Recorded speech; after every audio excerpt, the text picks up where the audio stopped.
There's nothing that I enjoy more than relating personal experiences that I've had with the Lord and with the kingdom of heaven.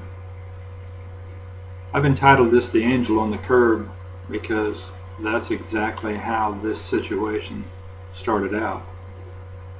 A group of us, including the pastor of our church, had been to what we called a singing or a sing-along, where 2 or 3 churches got together and people that wanted to present a vocal presentation at the time would do so.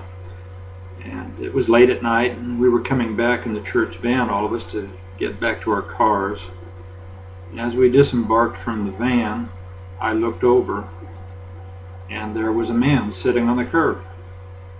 He was shirtless. It was a fairly warm night in Colorado, but he didn't have any shoes on, and I looked at him, and he pretty much looked derelict, homeless. Possibly he'd been drinking, I'm not sure, from the distance as I looked at him.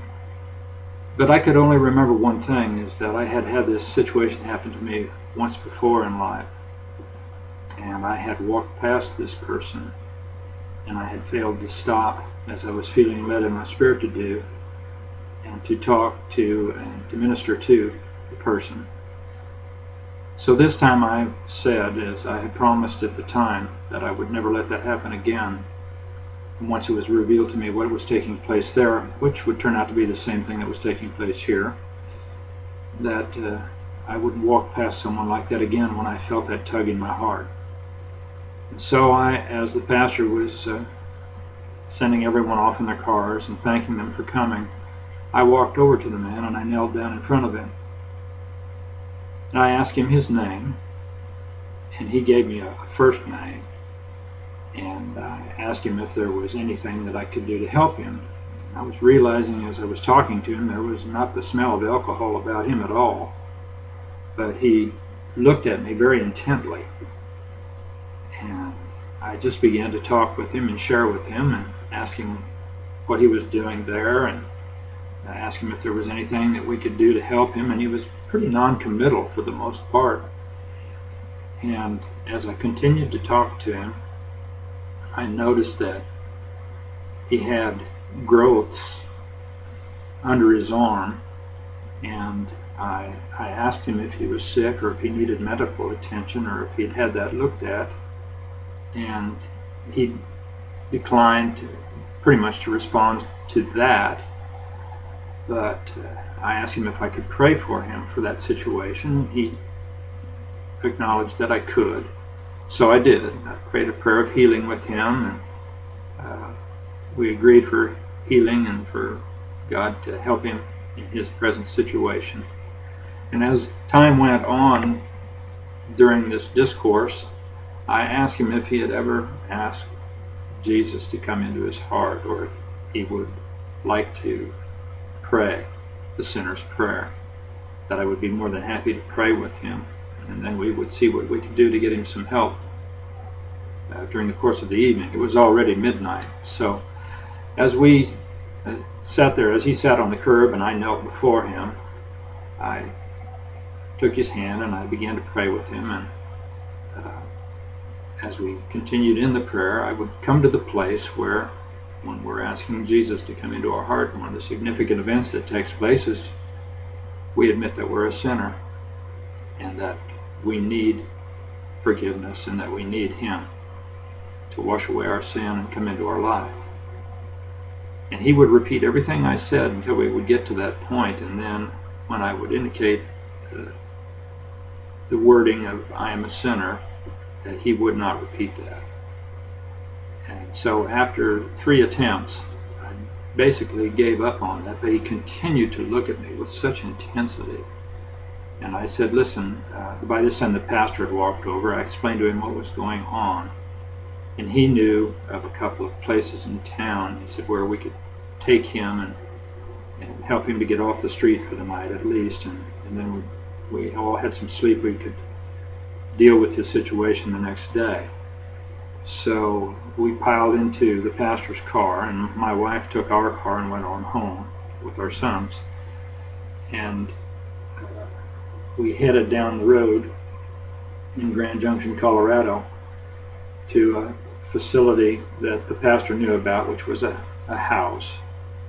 And he went up to the door and knocked, and there was a discussion that took place up there. The gentleman that had been sitting on the curb at the church was sitting in the back seat.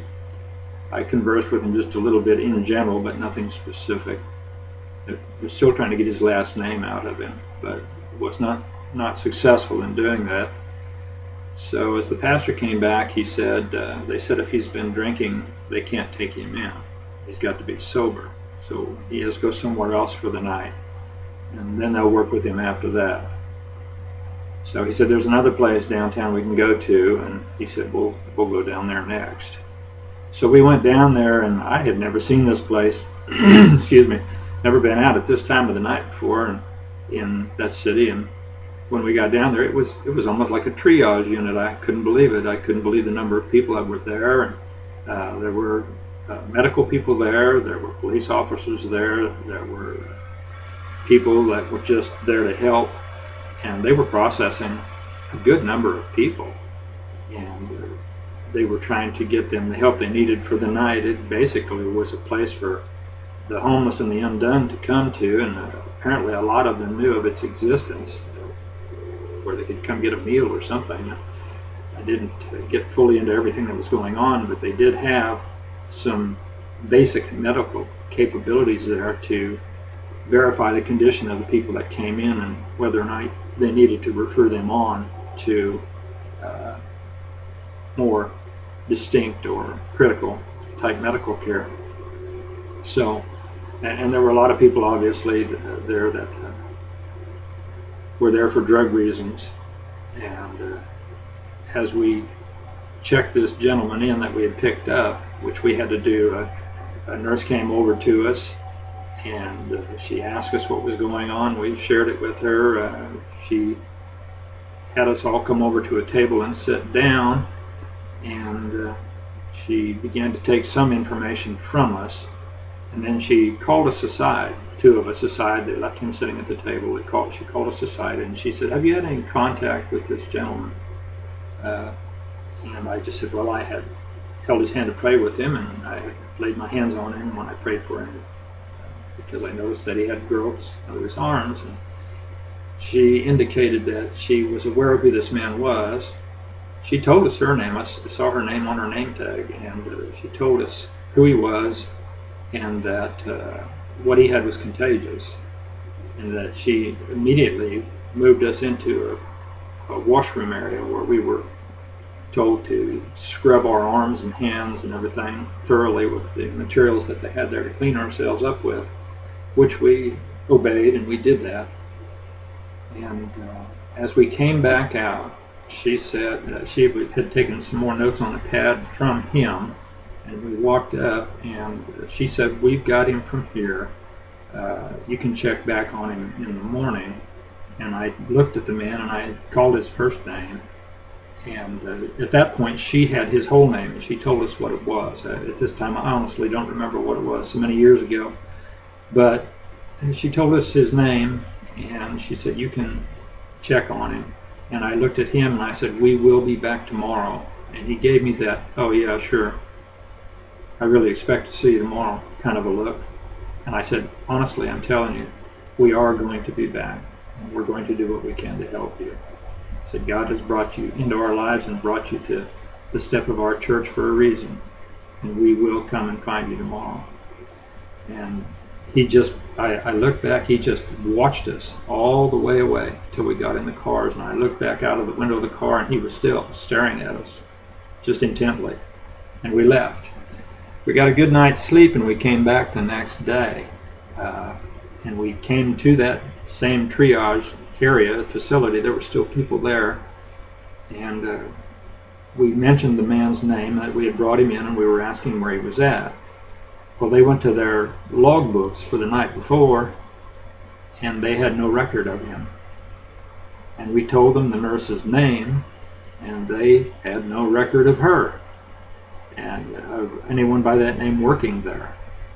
So we asked what could have possibly taken place, why he wouldn't be logged in along with everybody else. And they said, well, it could be that he needed critical medical attention and that his paperwork and everything has been transferred. He would have been taken over to this particular hospital.